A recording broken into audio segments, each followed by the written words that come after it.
8 अक्टूबर से फ्लिपकार्ट और अमेजोन में चालू होने वाली साल की सबसे बड़ी सेल। और इस सेल में अगर आप वेट कर रहे थे एक लैपटॉप परचेज करने का, तो इस वीडियो में आपको बताने वाला हूँ कि क्या आपको बेसिक तैयारी सेल चालू होने से पहले रखनी चाहिए ताकि आप कोई भी अच्छी डील सेल में मिस ना करो और आप तुरंत एक अच्छी से अच्छी डील का फायदा उठा सको। सबसे पहली चीज कि आपको लैपटॉप शॉर्टलिस्ट करके रखना है, और ना ही सिर्फ अपने बजट में शॉर्टलिस्ट करना है बल्कि अपने बजट से 10-20 हजार ऊपर भी शॉर्टलिस्ट करके रखना है।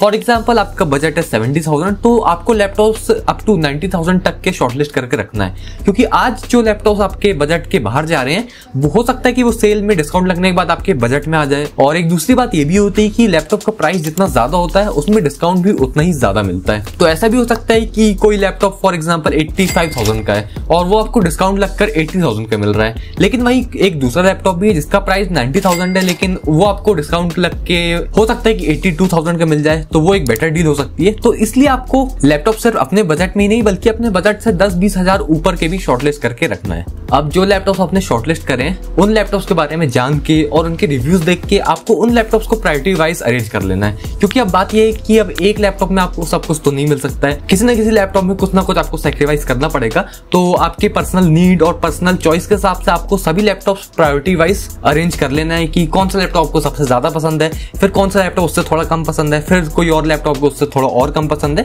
तो इस हिसाब से सभी लैपटॉप्स आपको प्रायोरिटी वाइज अरेंज कर लेना है, क्योंकि सेल चालू होने के बाद आपको लैपटॉप के रिव्यूज और उनके बारे में अच्छाइयां और बुराइयां देखने में टाइम वेस्ट नहीं करना है। सेल चालू होने के बाद जो भी आपके शॉर्टलिस्टेड लैपटॉप्स है आपको उन लैपटॉप्स पे डिस्काउंट देखने किस लैपटॉप में कितना क्या डिस्काउंट मिल रहा है, और डिस्काउंट देखने के बाद आपको सीधे लैपटॉप ऑर्डर करना है। क्योंकि अगर आप सेल चालू होने के बाद लैपटॉप के रिव्यूज वगैरह देखने लगोगे तो फिर तो हो सकता है कि आपके हाथ से कोई अच्छी डील निकल जाए, कोई अच्छा लैपटॉप हो जो कि आपको पसंद आ रहा हो वो आउट ऑफ स्टॉक हो जाए, क्योंकि सभी लैपटॉप्स में डिस्काउंट सेम नहीं होते हैं।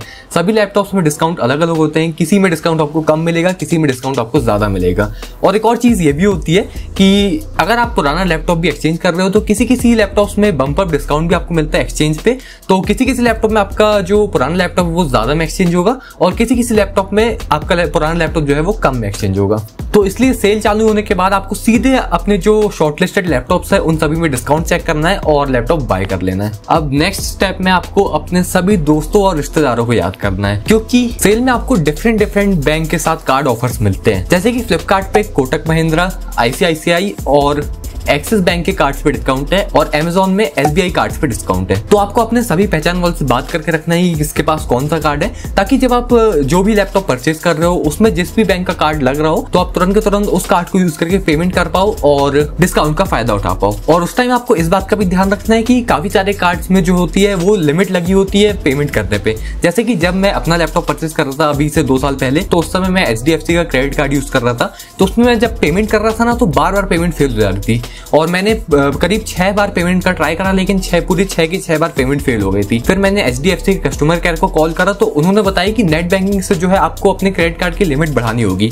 उस समय मेरे क्रेडिट कार्ड में मैं जहां तक मुझे याद है अराउंड 30,000 की लिमिट लगी हुई थी और मेरा लैपटॉप 70,000 का था। तो मैंने तुरंत नेट बैंकिंग से लिमिट बढ़ा के 1 लाख किया और फिर पेमेंट किया, तब जाके तुरंत मेरी लैपटॉप की पेमेंट हो गई। तो इस चीज का भी आपको ध्यान रखना है। और साथ में फ्लिपकार्ट और अमेजोन के भी एक से ज्यादा अकाउंट अपने पास रखना, क्योंकि कभी कभी क्या होता है कि किसी अकाउंट में कुछ ऐसे टेक्निकल एरर आ जाता है तो उस समय उस अकाउंट से कोई भी चीज परचेज नहीं हो पाती है, लेकिन आप दूसरे अकाउंट से ट्राई करोगे तो परचेज हो जाएगी। तो इसलिए फ्लिपकार्ट और अमेजोन के भी एक से ज्यादा अकाउंट्स को अपने पास रखना। और लैपटॉप परचेज करने टाइम एक और जरूरी चीज होती है जो कि होती है एक्सटेंडेड वारंटी। और एक्सटेंडेड वारंटी ना लैपटॉप परचेज करने टाइम बहुत जरूरी होती है। और क्यों जरूरी होती है और मुझे इसका इंपॉर्टेंस कब समझ में आया, इसके ऊपर मैंने एक डेडिकेटेड वीडियो बना रखा है, तो आप जरूर से इस वीडियो को देख लेना।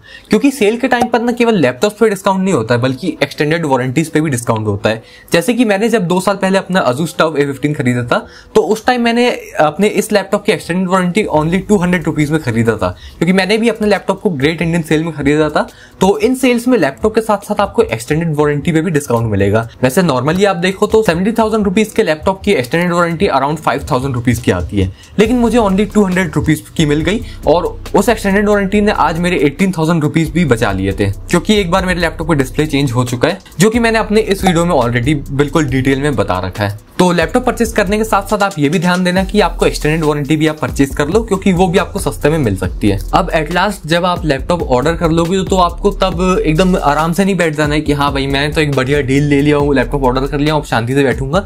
आपको ऐसा नहीं करना है। आपको तब भी सेल पे नजर रखना है कि किस लैपटॉप में कौन कौन सा डिस्काउंट आ रहा है, क्योंकि बहुत सारे लैपटॉप्स पर डिस्काउंट ऐसा होता है कि जो कि शुरू में बहुत कम होता है, लेकिन एकदम से सेल के बीच में अचानक से डिस्काउंट बहुत बढ़ जाता है। और इवन कुछ लैपटॉप्स में डिस्काउंट सेल के शुरू में नहीं होता, लेकिन अचानक से सेल के बीच में उनमें डिस्काउंट आ जाता है। क्योंकि इसमें पॉसिबिलिटी ये भी हो सकती है कि हो सकता है कि आपने कोई लैपटॉप ऑर्डर कर दिया हो किसी प्राइस में और आपको बाद में कोई और उससे भी अच्छा लैपटॉप सेम उसी प्राइस में डिस्काउंट के साथ मिल रहा हो। तो उसमें आप ये कर सकते हो कि जो लैपटॉप आपने ऑर्डर करा आप उसको तुरंत कैंसिल कर सकते हो और फिर से ये वाला लैपटॉप ऑर्डर कर सकते हो।